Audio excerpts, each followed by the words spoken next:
1.300.000 famílias saíram do Bolsa Família em 2024 após aumentar a sua renda. Minhas queridas amigas e amigos, companheiros e companheiras, a oposição e o mercado passaram boa parte do ano passado alardeando um inexistente rombo nas contas públicas. No entanto, o déficit fiscal foi de apenas 0,09% do PIB, graças ao nosso compromisso, graças ao trabalho do Comperadade, graças às contas públicas. Em 2023 e 2024, as exportações chegaram aos maiores patamares da história. Os investimentos diretos do país ultrapassaram a marca de 71 bilhões de dólares, superando o recorde anterior registrado em 2023. Com o novo PAC, o investimento público e privado em infraestrutura foi maior dos últimos 14 anos, além das grandes obras de infraestrutura que o Brasil precisa para continuar crescendo. Rodovias, ferrovia, portos, hidrovias, geração e transmissão de energia. O novo PAC investe também na qualidade de vida da população mais vulnerável. O Minha Casa Minha Vida, por exemplo, já ultrapassou a marca de 11 milhões, de 1 milhão e 100 moradias contratadas em apenas 2 anos, desde a sua retomada. Depois de anos de estagnação, a produção industrial voltou a crescer, graças à política como a nova indústria do Brasil. Aliás, um programa belíssimo dirigido pelo nosso ministro de Indústria e Comércio, o companheiro Geraldo Alckmin. Vai no ramo do setor produtivo nacional. Já anunciaram mais de 2 trilhões e 300 bilhões de reais em investimentos. Só a construção civil prevê 1 trilhão de reais. A indústria brasileira voltou a investir, voltou a crescer e, o mais importante, voltou a empregar pessoas. De cada 10 vagas abertas na indústria em 2024, 6 foram abertas e ocupadas por jovens de 18 a 24 anos. Cresce o emprego, a renda cresce junto e as vendas acompanham o movimento. A venda de veículos novos cresceu 15% em 2024, o maior aumento desde 2007 e a maior expansão entre os 10 principais mercados globais. No ano passado, 2 milhões e 650 mil veículos leves foram emplacados no país. Aí, André, deixa eu parar agora quando o presidente trouxe uma bateria de números, né, dados. O presidente Lula conseguiu andar muito bem com não estrabicamente, mas com um controle harmônico do lugar mais orgânico de um discurso que falava de gente, de pessoas, dos quadros históricos do PT, da sociedade, mas sem abandonar os parâmetros, né, que são fundamentais para justificar a qualidade de um governo. Por que eu estou falando isso? Porque muita gente às vezes pede o Lula com mais dados. Outras vezes diz que o Lula tem que ter mais naturalidade para falar sobre as coisas que importam para o povo. É difícil agradar gregos e troianos, mas me parece que esse discurso está tendo essa preocupação. O Lula aproveitou essa oportunidade de um tempo a mais de fala. Ele tem falado muito em entrevistas, e aí a gente sabe que isso engessa um pouco, né? Porque está direcionado pelas perguntas. O Lula não tem tido tantos momentos de uma fala livre, em que ele tenha um espaço mais confortável de fala, e nesse momento ele teve. E aí me parece que ele teve esse cuidado de atender as duas frentes. Queria que você analisasse para a gente, André. Tá mutado seu microfone, André. Tá mutado. Agora tá ok? Tá ok. Ok. Ele teve equilíbrio na fala dele em trazer tantos dados, mas trazer o estilo dele, né? O estilo absolutamente humano da fala dele. Agora, é aquela coisa, o governo Lula tem já, e isso é impressionante, se a gente lembrar a destruição que foi o governo Bolsonaro, né? É verdadeiramente impressionante em tão pouco tempo ter dados positivos, como eu também trouxe. Ele trouxe do investimento estrangeiro, que o investimento estrangeiro foi, para muitos, uma surpresa, né? No ano passado, o Brasil ficou em segundo do mundo em investimento estrangeiro, né? O que é realmente impressionante, só atrás dos Estados Unidos. Teve um dado que eu considero muito importante, que é a diminuição das pessoas em insegurança alimentar, né? Mais de 13 milhões de pessoas saíram da insegurança alimentar. Isso é diminuição, literalmente, da fome, né, do povo brasileiro. Então, assim, tem muitos dados importantes. Agora, é muito importante o governo estar atento também que tem que ter uma estratégia para redução dos preços da comida, né? Essa estratégia é importante. A gente sabe que o aumento do preço da comida tem a ver com a alta do dólar, um dos fatores, não é o único, mas uma alta do dólar que se provou um ataque especulativo. Uhum. E isso ficou provado. E por que eu digo que ficou provado? Porque se a alta do dólar tivesse sido apenas por fatores macroeconômicos, pelo tal rombo que ele esculhambou aí, que não tem, que é uma ficção criada pela imprensa, se fosse por causa disso, o dólar teria baixado, Thiago? Não. Não. O fato do dólar baixar, né, abaixo de R$6, né, mostra que foi um ataque especulativo com uma chantagem. Não era um ataque especulativo qualquer.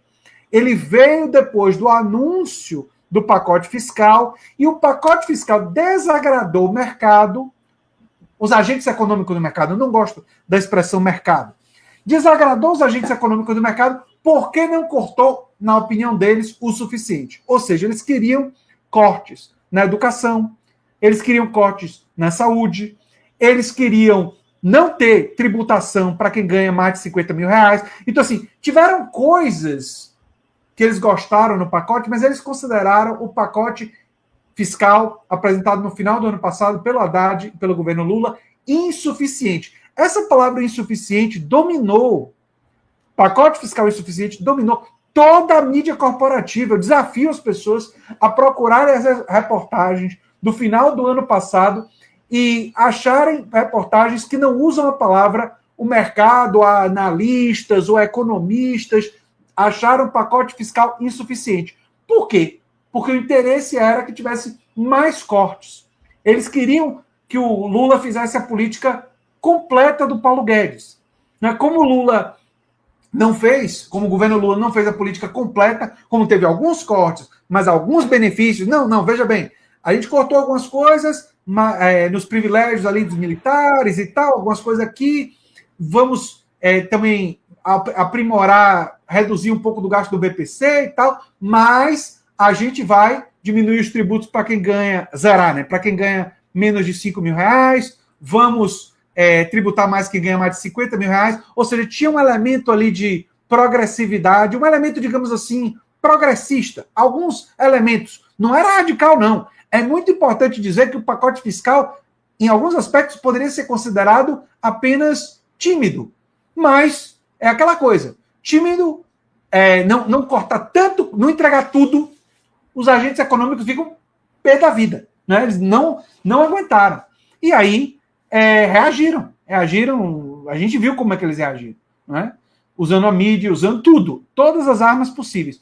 Só que isso tinha prazo de validade, um dia ia acabar, né? Agora, o governo tem que ficar atento, porque os ataques vão vir.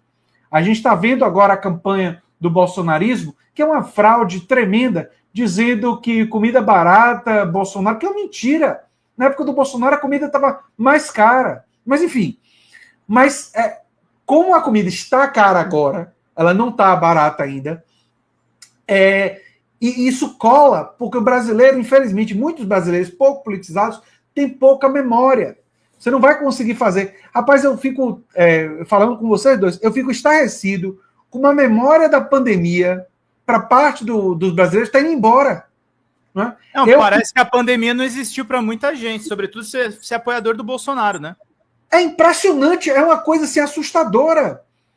Eu, no meu canal, eu de vez em quando faço um vídeo em que eu digo assim, eu fiquei muito feliz do Gonê ter denunciado o Bolsonaro e a denúncia chegar no Supremo, mas eu lembrei, bom, ser denunciado pela tentativa de golpe de Estado, a materialidade está dada, tem uma materialidade grande no relatório, tem uma materialidade, no relatório da Polícia Federal já tinha materialidade, você tem a delação do Mauro Cid, o celular do Mauro Cid, você tinha a declaração dos generais e um monte de coisa. Mas e os crimes da pandemia? E o negacionismo do Bolsonaro? A gente vai esquecer? Virou pó, o que é isso? Né? O que é isso? Minha câmera aqui perdeu um pouquinho de foco. É uma coisa assim que me incomoda profundamente esse esquecimento. Então, voltando para o PT, a esquerda brasileira ela tem que, ao mesmo tempo que traz os dados e tal, o PT e o legado do PT é positivo em programas sociais e tudo mais, direitos sociais.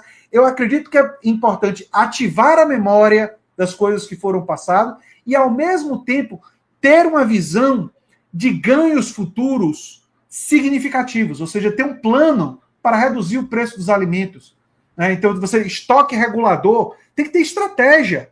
Temos que trabalhar com estoque regulador para o preço do alimento não disparar. Temos que ter subsídios ou reduzir tributação. A redução da tributação já está trabalhada no pacote fiscal, mas pode-se ir além. Você tem que ampliar o Vale Gás. Tem uma notícia recente de que em alguns estados brasileiros o Vale Gás vai ter um aumento. Então, isso é positivo. Mas você tem que ter uma estratégia para isso. Você não pode